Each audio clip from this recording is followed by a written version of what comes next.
Combien coûte la Volkswagen Jetta 2021, voiture qui est mieux adaptée au marché américain que jamais, à notre grande déception d'ailleurs, parce que la Jetta s'est américanisée et a perdu la saveur qu'on y retrouvait il y a plusieurs années. Bon, ça fait quand même près de 10 ans que la Jetta est une voiture plus américaine qu'européenne.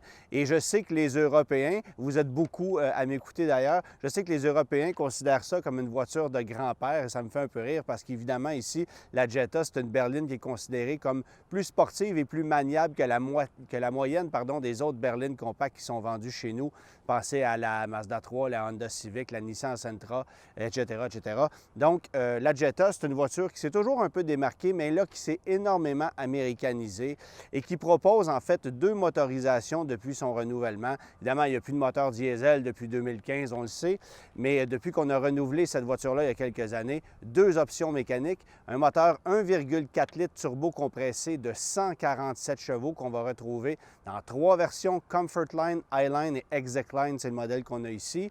Et sinon, bien, vous avez la Jetta GLI, une voiture qui est très intéressante, qui est méconnue à mon avis et qui, elle, propose la motorisation de la Golf GTI, bien sûr, donc un moteur 2 litres turbo de 228 chevaux qu'on peut jumeler au choix à une boîte manuelle à 6 rapports ou à une boîte séquentielle double embrayage qu'on appelle DSG, qui est réputée chez Volkswagen. Dans le cas des berlines Jetta à moteur 1,4 litres, le choix de la boîte manuelle est toujours disponible et ça, c'est une carte cachée de cette voiture-là puisqu'on a abandonné chez plusieurs constructeurs les boîtes manuelles dans plusieurs versions.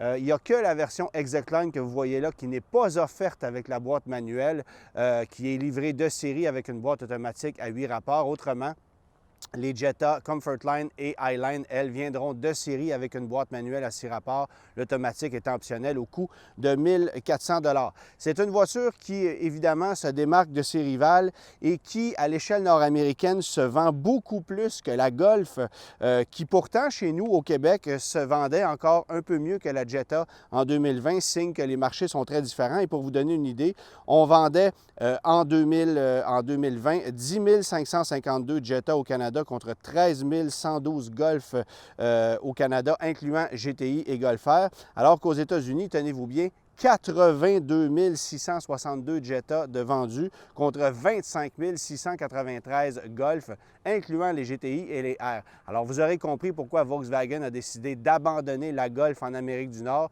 Nous, on est bien triste de ça, mais les Américains s'en fichent éperdument parce que la Golf a toujours été un modèle qui a été boudé du marché américain.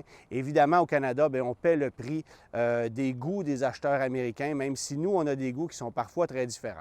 Un point très intéressant de la Jetta, malgré sa petite cylindrée, c'est le couple initial à l'accélération. Une voiture qui, malgré sa puissance modeste, 147 chevaux, propose une puissance intéressante, une accélération qui est très linéaire, c'est très efficace et c'est même agréable à conduire, mais surtout, c'est extrêmement frugal. Ça ne consomme pratiquement rien, cette voiture-là. J'ai réussi à obtenir ou à maintenir une moyenne de consommation de 6,3 litres au 100 sur un trajet d'un peu plus de 800 km, parsemé à peu près à 75 % d'autoroute quand même, mais 6,3 litres au 100 pour une voiture qui est capable d'offrir ce niveau de confort, d'espace, d'équipement. Bref, c'est une voiture qui est franchement impressionnante au niveau de sa consommation d'essence, et les performances, ce n'est pas un problème non plus. C'est quand même une voiture très stable, mieux insonorisée et plus confortable que la moyenne des autres berlines du segment. Je regrette par contre la coudoir centrale qui était dans le passé réglable et qui ne l'est plus et qui pour moi n'est pas positionnée parfaitement. Donc ça, c'est un point qui m'a agacé. Évidemment, dans le cas de la version Execline qu'on a ici, beaucoup d'accessoires qui ont été ajoutés, notamment l'instrumentation entièrement numérique qu'on peut configurer comme bon nous semble. C'est une option qu'on va retrouver dans les modèles les plus luxueux de chaque véhicule de la famille Volkswagen et il n'y a que la Jetta Execline et la GLI qui peuvent profiter de ces éléments-là. Sinon, bien évidemment, pour moi, le meilleur équilibre dans la gamme Jetta, c'est la version Highline.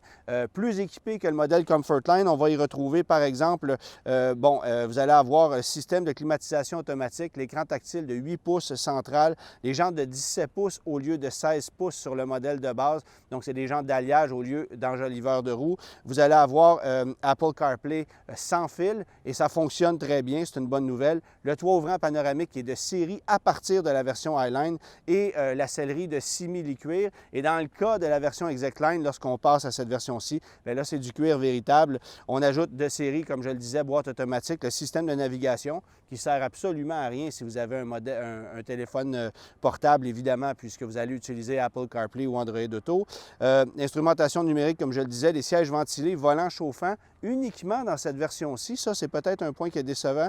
Système audio Beat, qui est quand même assez performant, qu'on a uniquement dans la version ExactLine. Et après ça, bien, comme je le disais, on passe à la version GLI, beaucoup plus sportive, beaucoup plus dynamique, très beau look aussi. On a vraiment réussi cette version-là qui gagne à être connue et qui coûte quand même passablement moins cher qu'une Golf GTI, même si son attrait n'est pas tout à fait équivalent à celui de la mythique Golf GTI, qui sera renouvelée chez nous en Amérique du Nord pour sa nouvelle génération avec la Golf R, alors que la Golf régulière, elle, disparaît. Bien, en fait, c'est une question de semaines avant que la Golf disparaisse. On a même cessé, au moment où on se parle, la production de la Golf pour le marché nord-américain. Maintenant, la Jetta, elle coûte moins cher que la Golf aussi et c'est une partie de son attrait. Le prix d'entrée de la Jetta, transport et préparation inclus, est à 23 465 $ dans sa version Comfortline. Version Highline ensuite, 27 365 $, 30 865 $ pour la version que vous voyez ici, ExactLine, toujours transport préparation inclus.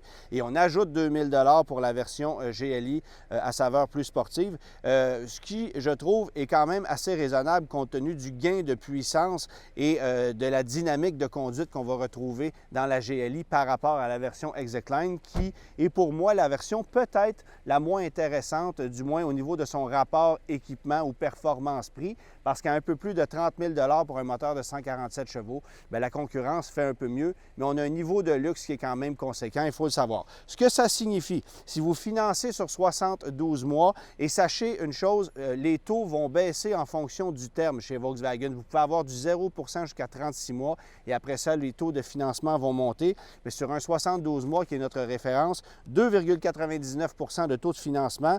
Pour une Comfortline, ça veut dire 417 $ par mois, toute taxe incluse. 486 pour une Highline et pour le modèle qui est ici, 547 $ par mois en financement 72 mois, toute taxe incluse. Location maintenant, le taux est à 2,49 % pour un 48 mois, 20 000 km par année. Et toute taxe incluse, ce que ça veut dire, c'est une version Comfortline à 360 $ par mois, très raisonnable. 409 pour la version Highline, 450 pour la version qui est ici. Et ça prouve une chose, il y a une valeur résiduelle qui est quand même assez intéressante pour les Jetta et le taux de location est un peu plus faible qu'au financement. Donc, la location peut être intéressante dans le cas de la Jetta, justement parce qu'on a travaillé très fort chez Volkswagen pour que les valeurs soient élevées et parce qu'on y met un peu du sien au niveau des taux de location. Donc, c'est un point qui est intéressant.